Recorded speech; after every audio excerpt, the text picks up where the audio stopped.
Welcome again to Armstrong Farmstead that follow the practices of regenerative agriculture. Regenerative agriculture means atong mga niwang nakayo nato nga mga lupa or buyers na nato nga mga lupa ako hindi nato siya abunuhan, hindi manambok aton nga tanom.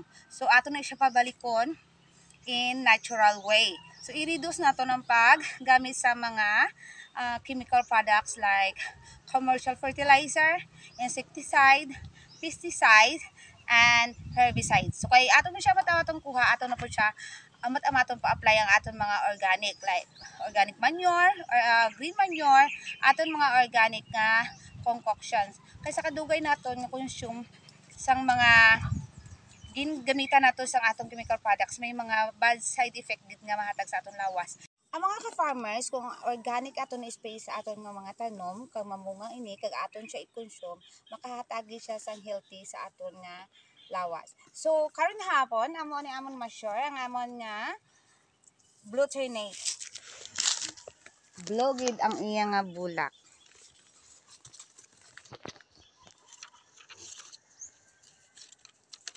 Glutinate is fixing plant na po din siya, then enriching the soil, also makabring beauty sa aton nga garden, and then pwede po naton ni siya himuon nga tea or juice. Pwede po naton kung magdamo na ni siyang natong nga tanom, pwede naton siya harveston para ihatag sa aton, ipakaon sa aton nga mga kasapatan. So ang glutinate is damo gyud siya nga benefits nga mahatag sa aton nga lawas. So karon mo okay na po ko sa akong kodigo kay akong basahon ang mga benepisyo nga mahatag sang glutinate.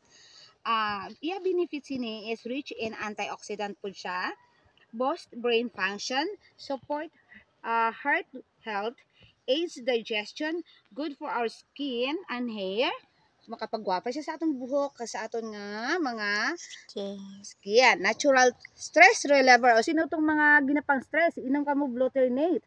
Then regulates blood sugar and enhances vision. Oh, mga karap-karapon mata tulad sa akon, mainom na ta glutinate.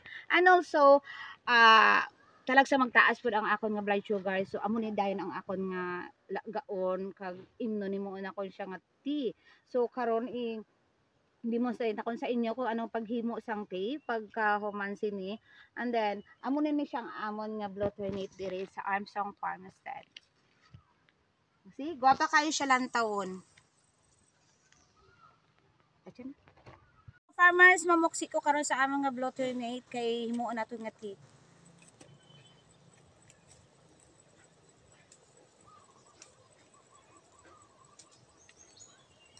So sa isa ka baso nga ininit nga tubig, 5 lang po na siya kabulak sang glutinate ang aton karon igamiton. Amo na siya. Stop. So mga ka-farmers, himo ta karon sang glutinate nga tea. So we have 5 nakabulak nga glutinate and then a hot water. Then para ano na to siya, kinanglan ning iya sini nga green, ato ni siya tangtangon, aning iya lang nga petals ang atong kuhaon. Tapos ating ibutang sa aton nga hot water.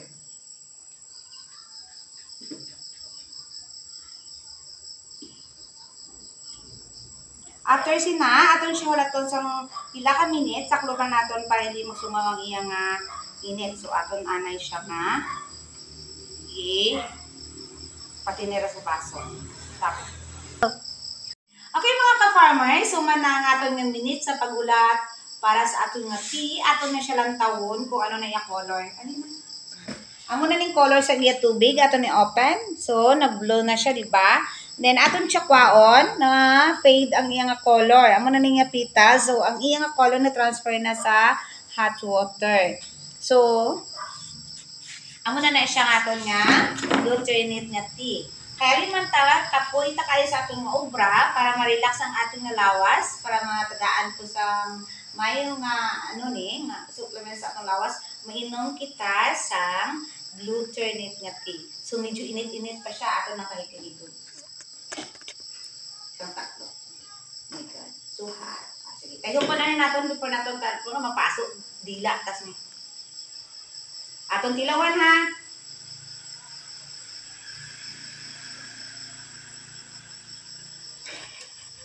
So yung nga taste is ladang-ladang lang siya. Then, medyo may gamay siya. Ayaw, gig nga tamis. And then, tubig lang di siya. Pero, lahi lang po niya sa tubig siya. Medyo ladang-ladang siya. Amo lang na ang iyat taste ang glutamate. Pero, pwede ni kapag hatag sa good benefit sa atong nga lawas. So, I recommended everyone to drink glutamate tea. Advertisement na to. Okay, amo lang na share about sa glutamate. Take care everyone.